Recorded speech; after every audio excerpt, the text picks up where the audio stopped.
Bonsoir, le jour tombe.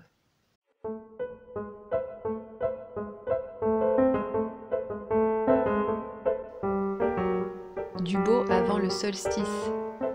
7e nuit, Sisyphe heureux. Bonsoir, le jour tombe. Je suis sur un banc dans le parc Léopold et la lumière se retire imperceptiblement. On perd la netteté du contour des choses dans le contre-jour. On hésite à reconnaître dans telle silhouette un passant du quartier. Sur le faîte d'un toit, on prend une buse d'aération pour un chat immobile. Tout ce qui, tantôt, se livrait en couleurs, se devine maintenant en négatif. Les branches des arbres, alors rousses à cause de l'automne et des écureuils, font à présent le décor d'un conte d'hiver. On plisse les yeux sur le livre qu'on lisait et dont les pages maintenant sont grises. On sort du roman. Les yeux piquent. On voudrait de la clarté. Mais elle nous file entre les doigts. Est-ce pour cela que la nuit est aussi, certains soirs, l'espace des questions, des interrogations, des doutes? Elle est l'absence de clarté, au diapason des tâtonnements de notre esprit aveugle, quand nous cherchons le sens des choses sans le trouver. Face à l'injustice, au deuil, à la douleur, aux épreuves, à la mort, la nuit est le lieu de la perte, quand nous sommes perdus. Qui n'a pas fixé le ciel vide de la nuit pour y accrocher ces questions sans réponse? Et plus grande est la clarté de nos vies, de nos amours, de nos joies, plus grande est l'ombre, car elle n'existe que comme les deux faces d'une même pièce. C'est ce que dit Albert Camus. Il n'y a pas de soleil sans ombre, et il faut connaître la nuit. Aujourd'hui, et pour 3 épisodes, je vous invite à cheminer avec cet écrivain qui savait, sous le ciel désenchanté de notre modernité, regarder et le soleil et la nuit bien en face.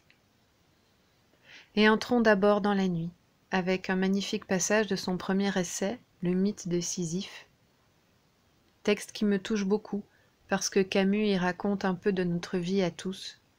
Il évoque la prise de conscience que chacun, un jour, a vécue.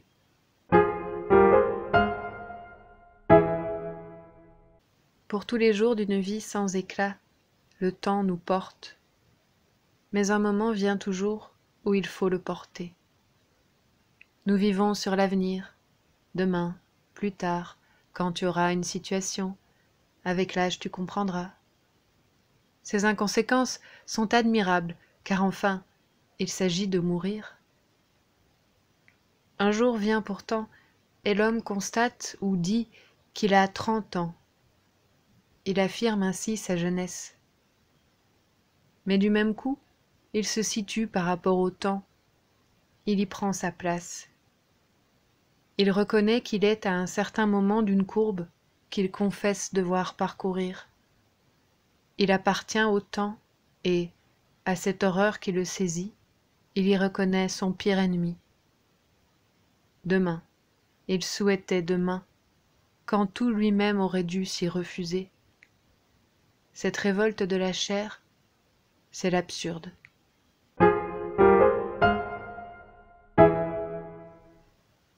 Mais l'écrivain, profondément amoureux de la vie et de ses plaisirs, ne peut se résoudre à abandonner le monde et ses joies. Dans l'absurde, dans la nuit, Camus propose de choisir la lumière. Il nous raconte l'histoire de Sisyphe, figure rebelle de la mythologie grecque, et notamment ennemi de Thanatos, la mort, à qui il refuse de se soumettre au moyen de divers subterfuges. Sorte de viveur en cavale perpétuelle, finalement traîné de force aux enfers, Sisyphe est condamné par les dieux à rouler au haut d'une montagne un lourd rocher qui, une fois parvenu au sommet, retombe toujours dans la plaine. C'est la scène représentée ici. En 1920, le peintre allemand Franz von Stuck glorifie l'effort de Sisyphe dans un style monumental, athlétique et sensuel. Sisyphe, donc, est condamné à un travail répétitif et absurde, Mais il peut, dans l'absurdité de ce travail dépourvu de sens, être heureux, et nous avec, dit Camus.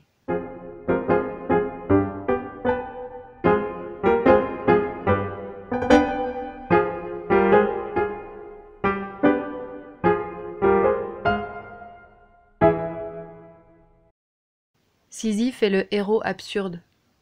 Il l'est autant par ses passions que par son tourment.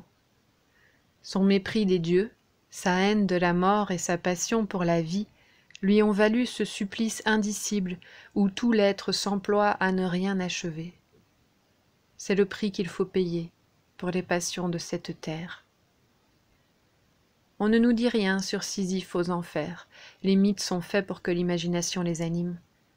Pour celui-ci, on voit seulement tout l'effort d'un corps tendu pour soulever l'énorme pierre, la rouler et l'aider à gravir une pente 100 fois recommencée.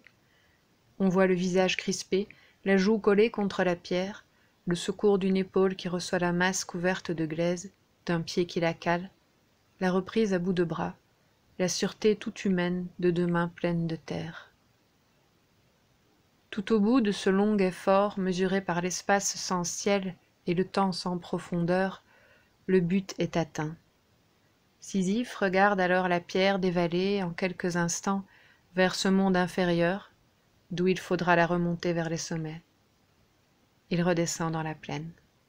C'est pendant ce retour, cette pause, que Sisyphe m'intéresse.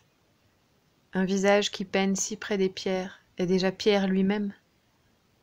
Je vois cet homme redescendre d'un pas lourd mais égal vers le tourment dont il ne connaîtra pas la fin. Cette heure qui est comme une respiration et qui revient aussi sûrement que son malheur, cette heure est celle de la conscience. À chacun de ces instants où il quitte les sommets et s'enfonce peu à peu vers la tanière des dieux, il est supérieur à son destin. Il est plus fort que son rocher. Si ce mythe est tragique, c'est que son héros est conscient. Où serait en effet sa peine si à chaque pas l'espoir de réussir le soutenait? L'ouvrier d'aujourd'hui travaille, tous les jours de sa vie, aux mêmes tâches, et ce destin n'est pas moins absurde. Mais il n'est tragique qu'au rare moment où il devient conscient. Sisyphe, prolétaire des dieux, impuissant et révolté, connaît toute l'étendue de sa misérable condition. C'est à elle qu'il pense pendant sa descente. La clairvoyance qui devait faire son tourment consomme du même coup sa victoire. Il n'est pas de destin qui ne se surmonte par le mépris. Si la descente ainsi se fait certains jours dans la douleur, elle peut se faire aussi dans la joie. Le mot n'est pas de trop. J'imagine encore Sisyphe revenant vers son rocher, et la douleur était au début. Quand les images de la terre tiennent trop fort au souvenir, quand l'appel du bonheur se fait trop pressant, il arrive que la tristesse se lève au cœur de l'homme. C'est la victoire du rocher. C'est le rocher lui-même. L'immense détresse est trop lourde à porter. Ce sont nos nuits de Gethsémani. Mais les vérités écrasantes périssent d'être reconnues. Toute la joie silencieuse de Sisyphe est là. Son destin lui appartient. Son rocher est sa chose. De même, l'homme absurde, quand il contemple son tourment, fait taire toutes les idoles. Dans l'univers soudain rendu à son silence, les 1000 petites voix émerveillées de la terre s'élèvent. Appels inconscients et secrets, invitations de tous les visages, ils sont l'envers nécessaire et le prix de la victoire. Il n'y a pas de soleil sans ombre, et il faut connaître la nuit. L'homme absurde dit oui, et son effort n'aura plus de cesse.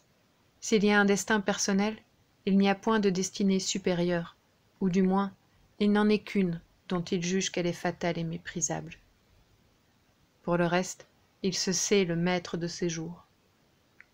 À cet instant subtil où l'homme se retourne sur sa vie, Sisyphe, revenant vers son rocher, contemple cette suite d'actions sans lien qui devient son destin, créée par lui, unie sous le regard de sa mémoire, et bientôt scellée par la mort. Ainsi, persuadé de l'origine toute humaine de tout ce qui est humain, aveugle qui désire voir et qui sait que la nuit n'a pas de fin, il est toujours en marche.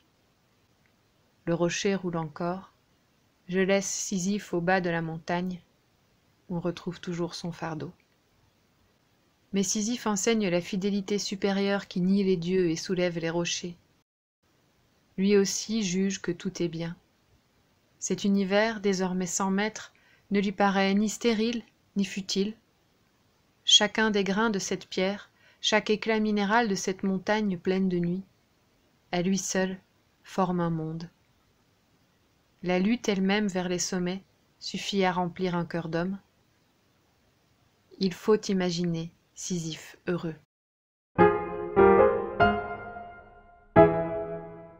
Ainsi l'absurde n'est pour Camus qu'un point de départ. La nuit, si on la regarde en face, est le début de l'aventure consciente de l'homme, et elle aboutit à la fraternité. Et cela, si vous le voulez, nous en parlerons demain. Bonne nuit, dormez bien, ou bien veillez, jusqu'à l'aube, jusqu'à demain, jusqu'à midi. Bonne nuit, bonne nuit.